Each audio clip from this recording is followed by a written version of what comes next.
Good morning, friends. We are on day 12, sugar, sugar. And there's a song, we're trying to remember what it was. Sugar, sugar, you are my candy girl. Anyway, I don't remember the words, but going easy on the sugar, which is not always easy because it's addictive. Yeah. So when we start eating it, we just want more of it. And Melanie and I are both a little bit like that. I don't know that we're huge sugar people, but definitely if we start eating certain things, we want more of it. So we try to stick to our dark chocolate. And we were talking about how sometimes if it's visible, it's harder to resist, which is probably like any food really. But so one of our friends used to have a candy bowl out, and I don't know if she still does, but I do know she's doing a lot better with her candy.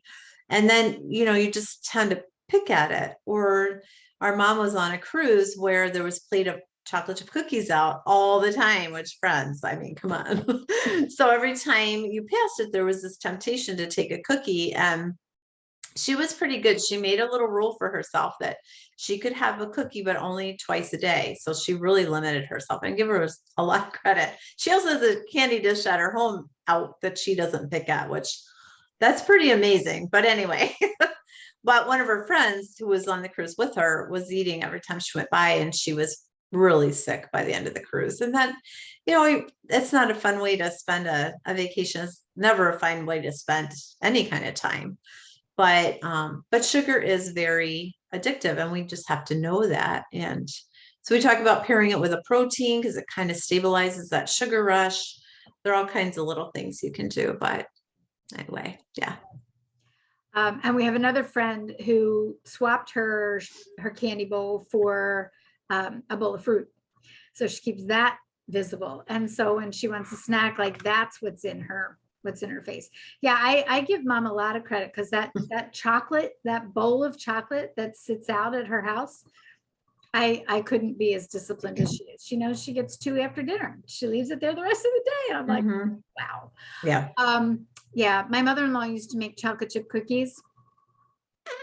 And I used to just have to give them away because I could find myself going after the chocolate chip cookies every time I was in the kitchen. Yeah.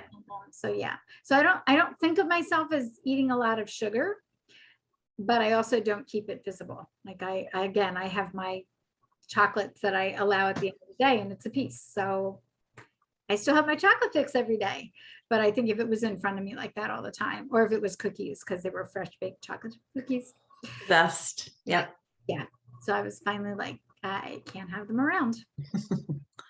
Yep. Yep. Same.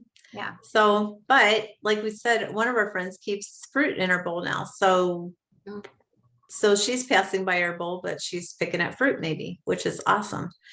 It's just, we were talking earlier, it's just the way we were made. It's because when food was available, we had to eat or we could starve. And so we're programmed that way. So it's a struggle sometimes if food's out to stay away from it. Yeah. Because our whatever is telling us to eat it. So we don't starve, and we're not going to starve. I promise we won't starve. What our ancestors were grabbing when the food was available was not chocolate and sugar cane. True. Yes. It was food that was going to sustain them, as opposed to the conveniences that we have now that are just empty calories, so much of it. So very true. Yeah, very true. We would love to know what your tips and tricks are, and if it's, is it a struggle for you, and if we can help in any way and help you come up with some alternatives, we would love to do that too. But share with us how it's going, and we'll see you tomorrow. Bye. Bye.